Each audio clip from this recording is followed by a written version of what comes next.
Бисмиллахир-рахманир-рахим. Альхамдулиллахи раббил аламин. Вассалату вассаламу аля расулихи Мухаммад. Ва аля алихи ва асхаби аджмаин.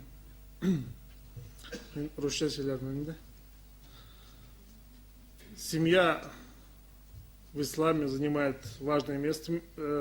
Проблема семьи, вопрос семьи, так как семья — это ячейка общества.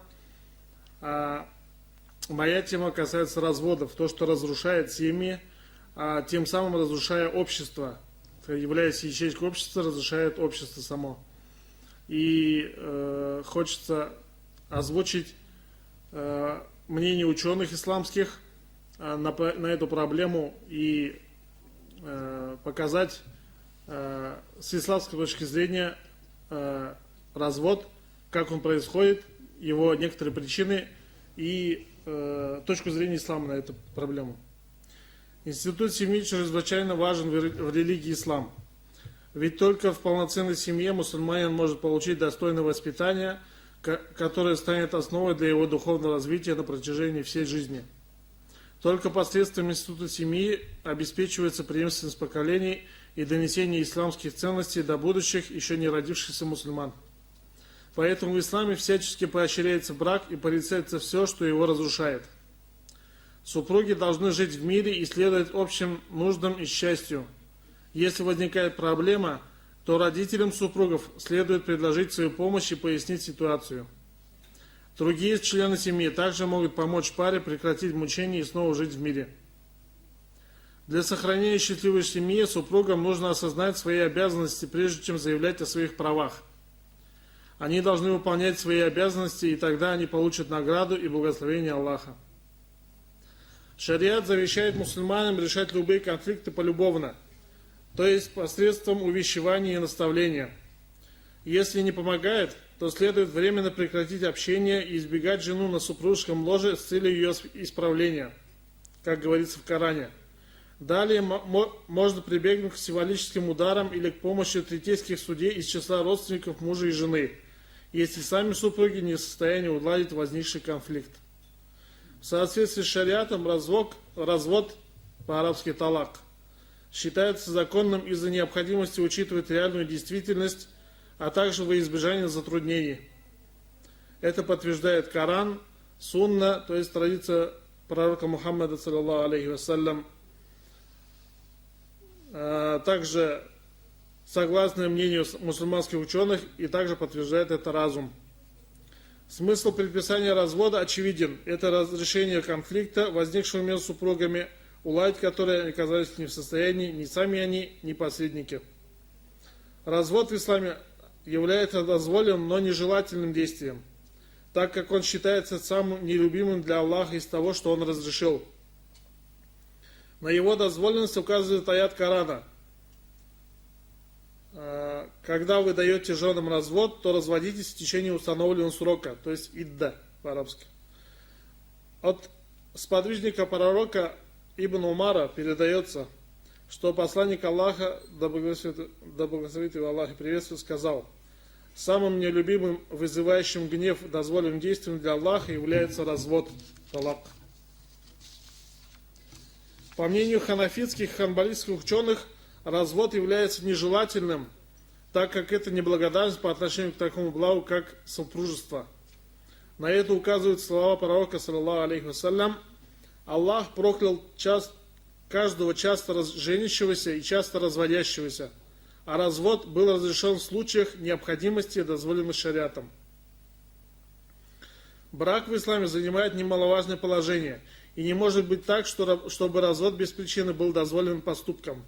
Имам Ибн Абидин говорит, что основа в разводе – это порицаемость, а что касается поступка тех, кто разводится без причины, то он назвал это глупостью. Современный ученый доктор Мухаммад Ратиб ан-Наблуси пишет: слово «талак» происходит от слова «отпускать», подобно отпусканию, освобождению пленника от уз. В отношении брачных связей это их разрыв. И я не преувеличу, говорит он, если скажу, что брачный договор является самым святым договором в жизни человека, так как Аллах сказал: и как вы сможете удержать часть махра, то есть брачного дара, если между вами была близость и если жены получили от вас твердое обещание. Этим твердым обещанием является договор бракосочетания, никах, и люди обязаны чтить его, исполнять и заключать навечно. Имам Аузари сказал: брак, то есть никах, будет неверным, если не будет заключен навечно. Следует отметить, что брак является священным в исламе. Он считается одним из видов поклонения Богу. И семья – это краеугольный камень общества. Ислам уделяет серьезное внимание тому, как создать хорошую семью, являющуюся шагом к созданию хорошего общества. Ислам – это всеобъемлющий образ жизни, и по существу в нем установлены правила и нормы, необходимые для создания счастливой жизни в семье. В то же время правила и нормы были установлены на случай развода также. Развод в исламе осуществляет мужчина. Доктор Вахба Зухайли, современный ученый в области исламского права, пишет: несмотря на то, что женщина совместно с мужчиной создает семью, Всевышний право развода вложил в руки мужа для лучшего сохранения брачного союза. Этому есть несколько причин. Первое. Женщины в большей степени идут на поводу у чувств. И если дать им право на развод, то они могут использовать его без веской на это причины и разрушить семью. Второе. Мужчина при разводе получает материальный убыток в виде расходования, а женщина же не несет материальной ответственности. Следует отметить, что развод человека, который произносит явную формулу талака, действительно, даже если при этом он не намеревался дать жене развод. Поскольку пророк, саллаллаху алейхи вассалям, сказал: 3 действия действительно независимо от того, всерьез они даются или нет: заключение брака, развод и возвращение жены после окончательного развода. В исламе установлен мудрый метод развода.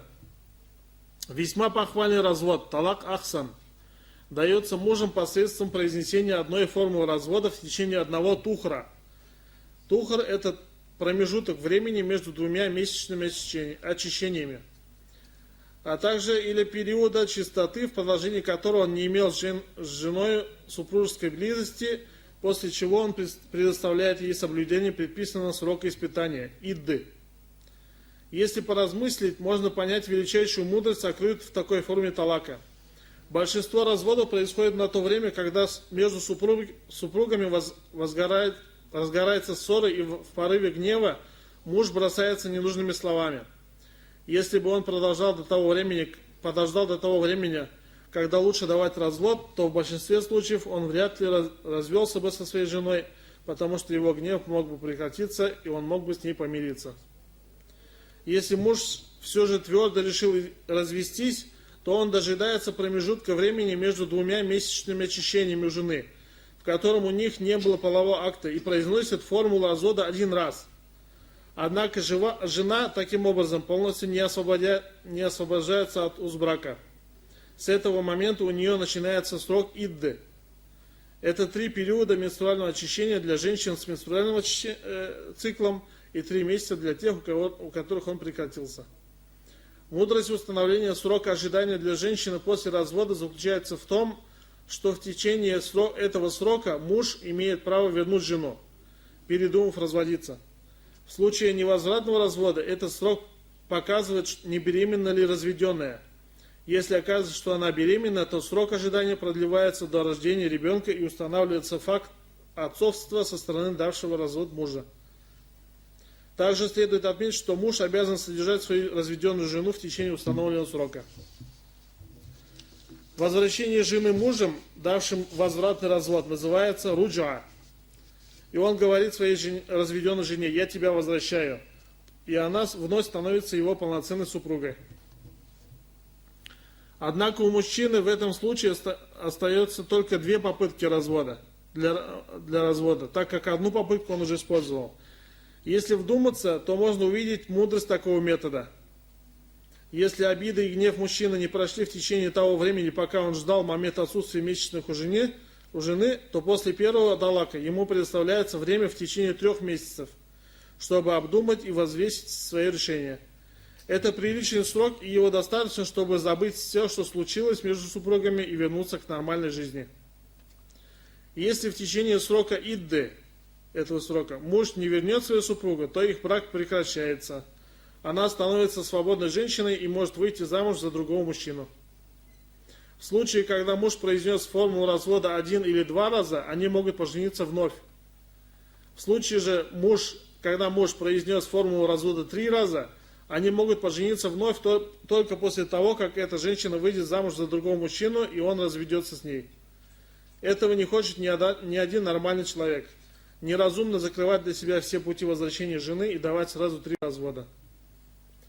Если развод имеет место, супруги, как взрослые люди, должны расторгнуть брак без вреда друг для друга в отношении денег, достоинства, благопристойности и неприкосновенности.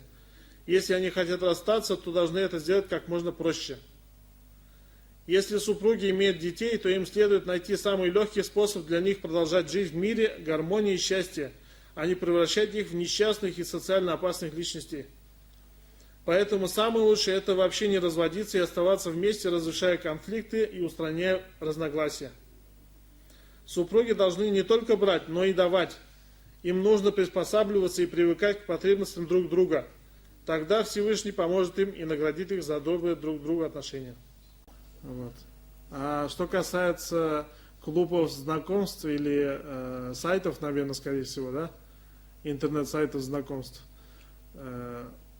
то я бы сказал так, что здесь, скорее всего, причина в том, что сами молодые люди, они туда заходят с неправильным намерением. Поискать, может быть, получится, не в том смысле, что вот я хочу жениться, мне человек понравится, а ищут, знакомятся сразу с несколькими людьми, выбирает лучшую пару себе, там, более богатого или более красивого выбирает, и в итоге получается, что не соответствуют друг другу, оказывается, он красивее ее, или она красивее его, и получается, что они долго не проходят, ненадолго задерживаются это встречи, такого рода встречи. По-моему, так. А? Не обращались ли вы к трудам, допустим, Зиядина Камали или Зиядина Фахриддина, да, потому что у них есть масса высказываний по поводу талака, и это очень интересно. Резидина Фахриддина я читал, конечно, в его Джамаль Калим Шархе. Сюда я не включил его взгляды, его мнения. Но они соответствуют тому, что я сказал. Он говорит, что в исламе поставлено 5 дверей, которые нужно пройти мужу для развода. Первая дверь, это вот он указывает, что нужно прибегнуть к третейским судьям из числа родственников, попробовать разрешить конфликт внутри семьи, внутри вот того сообщества. Потом же он вторым шагом показывает имама, то есть идти на то время к мулле в мечеть и объяснить тот конфликт, который происходит. А дальше уже прибегать к тому порядку развода, который указан в Коране. Наилучший образ развода. Тағын заралар бар ма? Рахмет.